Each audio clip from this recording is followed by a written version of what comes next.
வந்துட்டாங்க.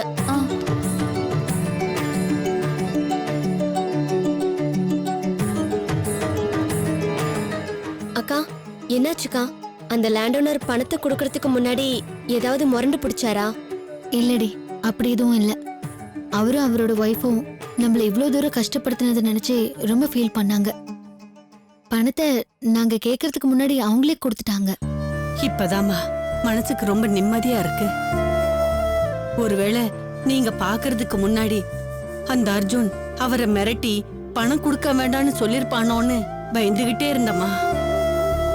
அத்தை, நீங்க சொல்ற மாதிரி அர்ஜுன் மிரட்டி இருந்தாலும் அந்த லேண்ட் ஓனர் பணத்தை திருப்பி தரமாட்டேன்னு சொல்லிருக்கவே மாட்டாரு. ஏன்னா அந்த அர்ஜுன் பண்ண சதியில இருந்து அந்த லேண்ட் ஓனரோட உயிரை காப்பாத்தினது நம்ம நந்தினி தானே. அந்த நன்றிய அவங்களால அவ்வளவு சீக்கிரம் மறந்துட முடியுமா என்ன?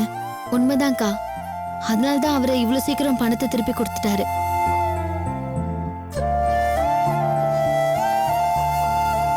அத்தை, இந்தாங்க பணம். எங்கிட்ட இருக்குமா கொடுக்கற? உங்ககிட்டயே இருக்கட்டும். இல்ல அத்தை, உங்ககிட்ட தான் இருக்கணும். புடிங்க.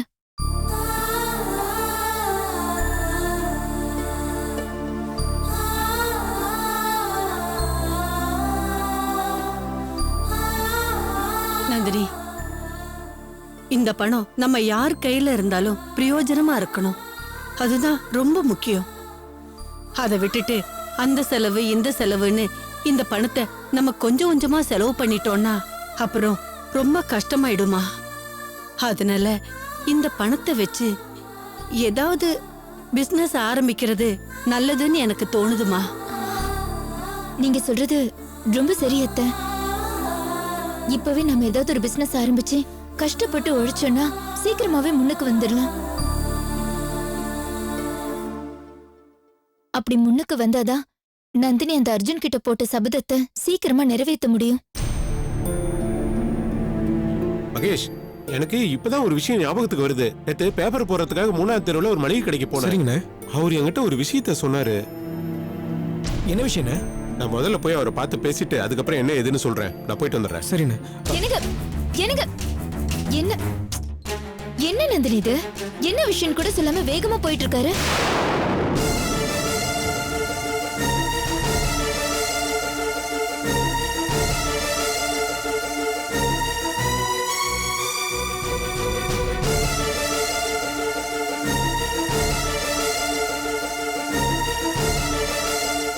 நந்தினி, என்னாச்சுமா? அத்தை, நான் அந்த அர்ஜுன் கிட்ட அவசரப்பட்டு சபதம் போட்டுட்டேனோன்னு தோணுது. என்ன சொல்ற நந்தினி? இல்ல அத்தை, என்னோட பலமே உங்க புள்ளதான். ஆனா இப்போ அவர் எங்க இருக்காருன்னு நமக்கு தெரியல. அவர் என் கூட இல்லாம நான் எப்படி இந்த சபதத்தை நிறைவேற்ற போறேன்னு எனக்கு ரொம்ப குழப்பமா இருக்கு.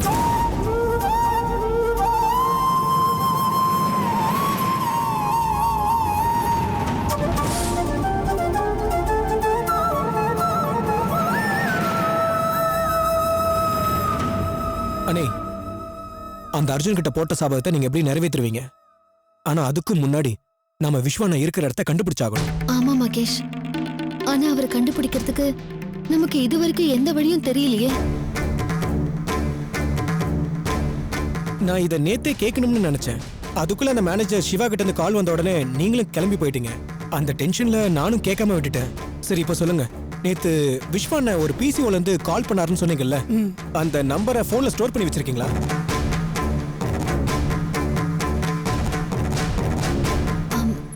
ஸ்டோர் பண்ணல, ஆனா அது ரிசிப்ட் கால் லிஸ்ட்ல இருக்கும். ஒரு நிமிஷம். இதோ இந்த நம்பர் தான். ஆமா, ஏன் கேக்குற? ஒரு நிமிஷம்.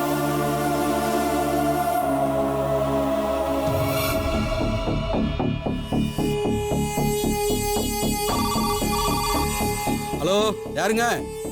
சார், என் பேரு மகேஷ். உங்ககிட்ட ஒரு முக்கியமான தகவல் கேட்கணும் சார். தயவு செஞ்சு உங்க கடை அட்ரஸ் மட்டும் சொல்றீங்களா? என்ன தகவல்னு சொல்லுங்க.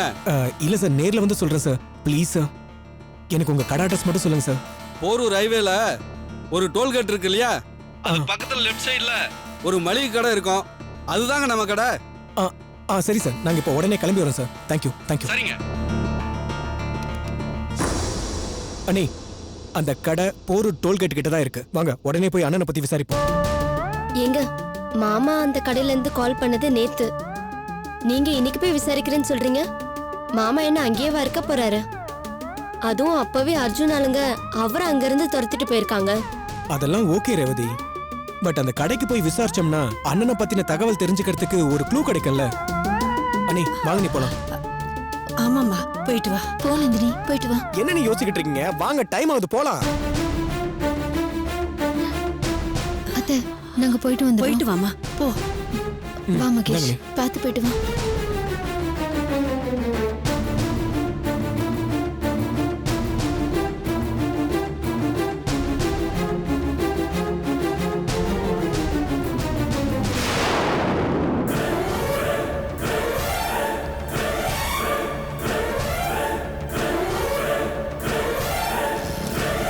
உட்காருங்க நீ. போயிட்டு வரோம். வரேன்க்கா. சரி, நீ வர ரேவதி.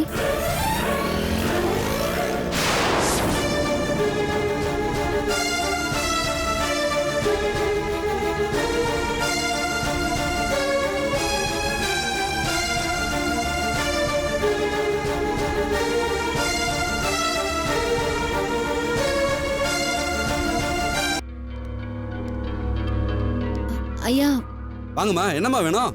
ஒன்றும் இல்லைண்ணா, கொஞ்ச நேரத்துக்கு முன்னாடி தகவல் தெரிஞ்சுக்கணும்னு உங்களுக்கு ஃபோன் பண்ணோம்ல. ஓ, அது நீங்க தானா? ஆ. சரி தம்பி, என்கிட்ட என்ன தகவல் தெரிஞ்சுக்கணும்? நேற்று நைட்டு ஒரு 8 மணிக்கு என் அண்ணன் உங்க கடை நம்பர்ல இருந்து என் அன்னைக்கு கால் பண்ணியிருந்தாரு. அதுக்கப்புறம் அவர் இன்னும் வீட்டுக்கே வரல.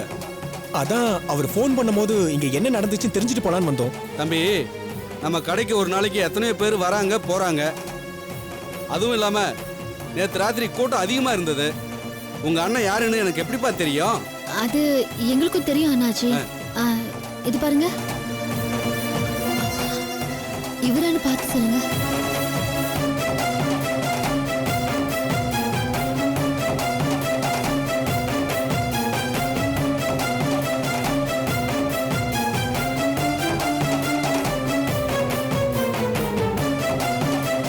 ஆமாம்மா, நேற்று என் கடைக்கு ஃபோன் பண்ண வரும்போது ரொம்ப பதட்டமா இருந்தாரு. ஃபோன் பண்ணிக்கிறேன்னு கேட்டாரு. பண்ணிக்கன்னு சொன்னேன். அவரும் பேசிக்கிட்டு இருந்தாரு. பேசிட்டு இருக்கும்போது திடீர்னு 2 ரவுடி பசங்க வந்துட்டாங்க. அவங்கள பார்த்ததும் ரிசீவரை கீழே போட்டு ஓடிட்டாரு. அவங்களும் இவரை விடாம துரத்திக்கிட்டு போனாங்க. இங்க அடிக்கடி இந்த மாதிரி நடக்கிறதெல்லாம் சகஜம்தாம்மா. இதெல்லாம் நான் பெருசா எடுத்துக்கிறது இல்லம்மா. பதட்டத்துல அவரு போன் பேசுனது காசு கூட கொடுக்கலமா. மகேஷ், இவர் சொல்ற மாதிரி அர்ஜுனோட ஆளுங்க தான் அவரை விரட்டி இருப்பாங்க. அண்ணே, அவங்க எந்த பக்கமா விரட்டிட்டு போனாங்க கவனிச்சிங்களாண்ணே? அவங்க எந்த பக்கம் தான் ஓடினாங்க தம்பி. அதுக்கு பிறகு அவங்க எங்க போனாங்க என்ன ஆனாங்கன்னு தெரியாது. வா மகேஷ், போலாம்.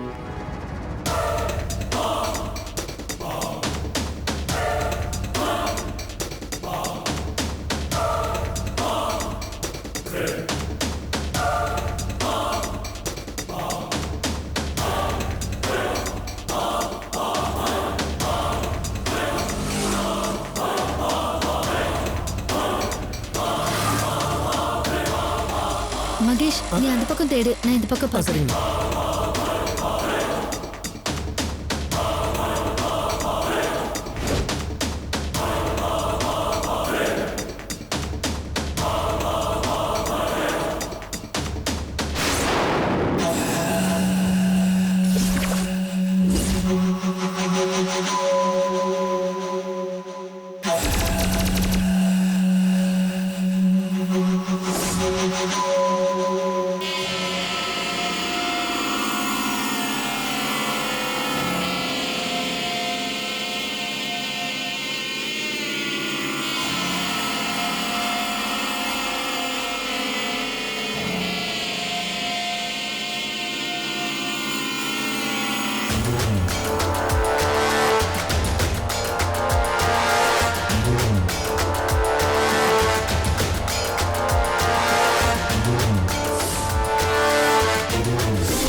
அண்ணி என்ன நீ மகேஷ் என்னாச்சு நீ மகேஷ் இந்த துணியை பாரு.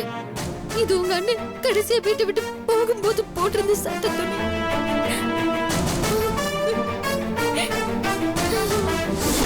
அண்ணா ஆமா நீ இந்த பட்டன்ல இருக்கிற பிராண்ட் கூட அண்ணா எப்பவும் போற பிராண்ட் தான் நீ.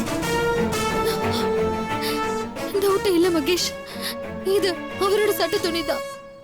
அவர் சட்டை கிழிஞ்சிருக்குன்னா ஒருவேளை இந்த இடத்துல வச்சு அவருக்கும் அர்ஜுனோட ஆளுங்களுக்கும் பெருசா ஸ்ட்ரகிள் நடந்திருக்கும்னு நினைக்கிறேன். எனக்கு அப்படிதான் நீ தோணுது. ஆனா இந்த ஸ்ட்ரகிள்ல அண்ணா உங்ககிட்ட இருந்து தப்பிச்சிட்டாரா இல்ல உங்ககிட்ட மாட்டிக்கிட்டாரான்னு புரியலையா?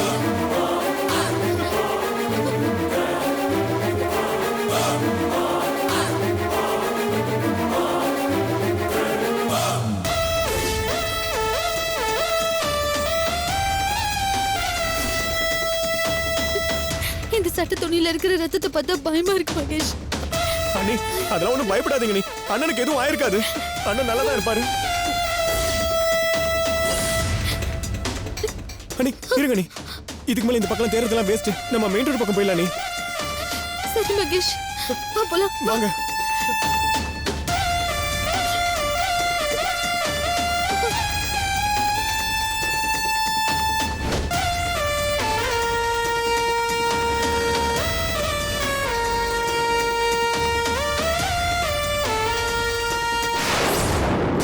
மகேஷ் அண்ணி மகேஷ், இது ஏதோ ரத்தக்கரை மாதிரி தெரியுது.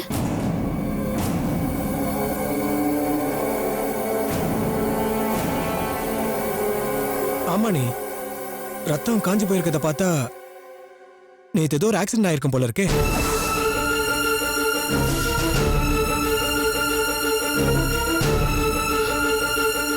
அங்க அவரோட சட்டை துணியில ரத்தம், இங்க ரத்த கரையா இருக்கு. அப்படின்னா ஐயோ அண்ணி நீங்க வேற அனாவசியமா ஏதாவது நீங்க கற்பனை பண்ணிட்டு இருக்காதீங்க. இந்த மாதிரி காட்டு பகுதியில எல்லாம் ஆக்சிடென்ட் ஆகிறது சாதாரண விஷயம். இங்க பாருங்க நீ, மனுஷங்கன்னு கிடையாது, ஆடு மாடு நாய் இதுக்கெல்லாம் அடிபட்டு இருக்கோம். அதனால இந்த ரத்த கரையெல்லாம் பார்த்து தேவையில்லாம கன்ஃபியூஸ் ஆகாதீங்க. விஸ்வனு எங்கேயும் சேஃப்டியா இருக்காரு, நம்புங்க நீ. வாங்க நீ போலாம் வாங்க.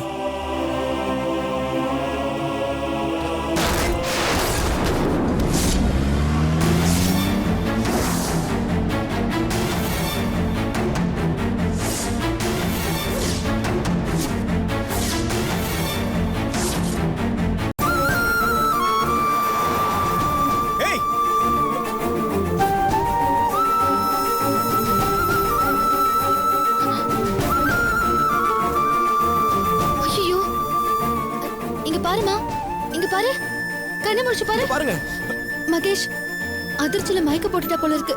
ரத்தம் வேற ரொம்ப கொட்டுது. உடனே ஹாஸ்பிடல் கூட்டிட்டு போகணும். சீக்கிரம்.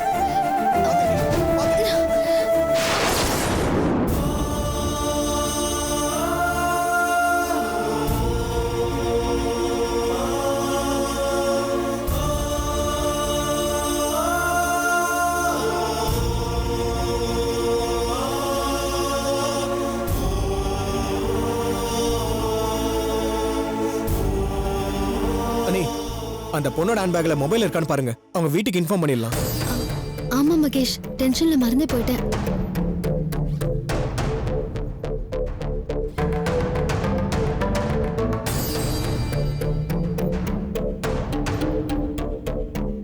ஐடி கார்டு தான் இருக்கு. அந்த பொண்ணு பேரு சுதா. மொபைல் இல்லையே மகேஷ்.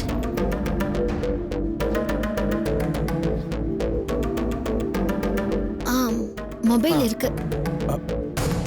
அவங்க வீட்டு நம்பர் இருக்கான்னு பாருங்க. மை டாட்னு இருக்கு. கால் பண்ணுங்க.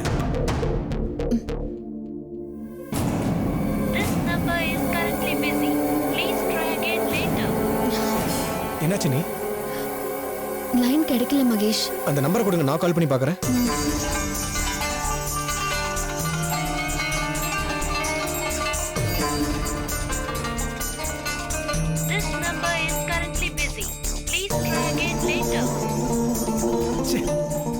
எனக்கும் லைன் கிடைக்கல நீ, நெட்வொர்க் பிஸியா இருக்கு.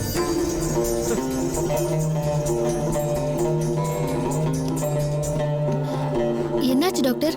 அந்த பொண்ணு இப்ப எப்படி இருக்கா? உயிருக்கு ஒன்னும் ஆபத்து இல்லையே? ஆபத்து இல்லைன்னு 100% கன்ஃபார்மா சொல்ல முடியாதுமா. பின்மண்டையில பலமா அடிபட்டு பிளட் கிளாட் ஆயிருக்கு. இமிடியேட்டா ஆபரேஷன் பண்ணாதான் மினிமம் ரிஸ்கோட அவங்கள காப்பாற்ற முடியும். அப்படின்னா உடனே ஆபரேஷன் ஆரம்பிச்சிருங்க டாக்டர். Please doctor. நீங்க ரிசப்ஷன்ல போய் அட்வான்ஸ் 2 lakhs பே பண்ணிட்டீங்கன்னா இமிடியேட்டா ஆபரேஷனை ஸ்டார்ட் பண்ணிடலாம்.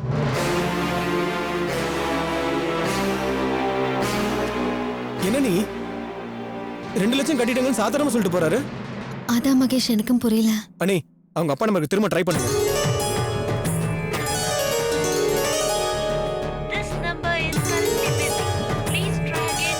ச்சே, இன்னும் நெட்வொர்க் பிஸினே வருது. என்ன நீ பண்றது இப்போ? பணம் கட்டலன்னா ஆபரேஷன் ஸ்டார்ட் பண்ண மாட்டாங்க போல இருக்கே. மகேஷ், நம்ம கிட்ட தான் இப்ப அந்த லேண்ட் ஓனர் கொடுத்த பணம் இருக்குல்ல, நீ இப்ப வீட்டுக்கு போய் அத்தை கிட்ட விஷயத்த சொல்லி அந்த பணத்துல இருந்து 2 லட்சம் ரூபாய் கேட்டு வாங்கிட்டு வரியா?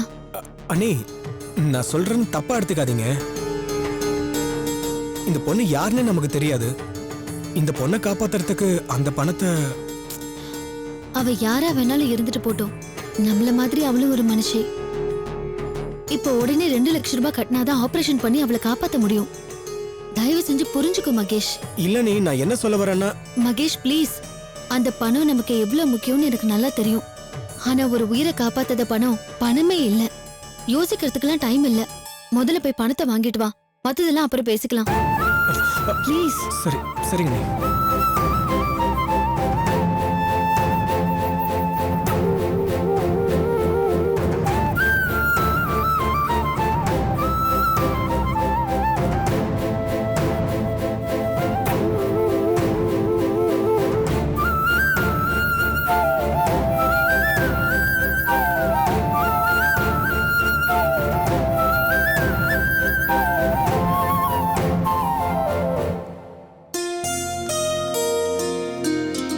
மாலதி, மாலதி,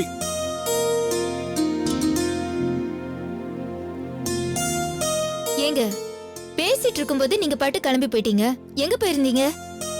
அது பேப்பர் போட போகும்போது 3வது தெருல இருக்கிற ஒரு மளிகை கடைக்காரரு என்கிட்ட ஒரு விஷயத்த சொன்னாருன்னு சொல்லிட்டு போனேன்ல. என்ன விஷயம்ப்பா? அவருக்கு ஏதோ சொந்த பிரச்சனை போல இருக்குமா. சரி. குடும்பத்தோட ஊருக்கு போய் செட்டில் ஆக போறாராம். ம், அதனால கடை யாராவது லீஸு கேட்டா சொல்லுப்பான்னு சொன்னாரு. சரி. நம்ம கிட்ட இருக்கிற 3 லட்சம் ரூபாயை கொடுத்து நாம ஏன் அந்த கடையை லீஸுக்கு எடுக்க கூடாதுன்னு எனக்கு தோணுச்சு. அதான் அவரை போய் பார்த்து பேசிட்டு வரேன். அவரும் சரின்னு சொல்லிட்டாரு. எதுக்கு சுந்தர் மளிகை கடை எல்லாம்? அதுல என்ன பெருசா வருமானம் வந்துற போகுது?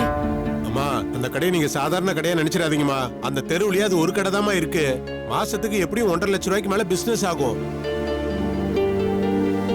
என்னங்க சொல்றீங்க? நீங்க சொல்றதெல்லாம் உண்மையா? ஆமா மாலதி, அந்த கடையை மட்டும் நம்ம எடுத்து நடத்தணும்னா சீக்கிரமே நம்ம முன்னுக்கு வந்துடலாம்.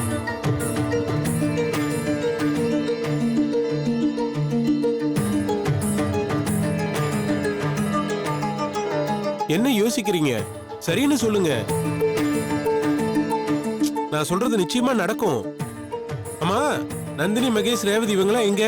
இல்லங்க, ரேவதி பக்கத்துல கடைக்கு போயிருக்கா. நந்தினியும் மகேஷும் நேத்து விஸ்வா ஒரு பிசிஓல இருந்து ஃபோன் பண்ணிருந்தாருல, அந்த கடைக்காரர்கிட்ட விஸ்வாவை பத்தி விசாரிக்கிறதுக்காக போயிருக்காங்க. ஆமாப்பா. அங்க அங்க போனா போய் என்ன விசாரிக்க போறாங்க?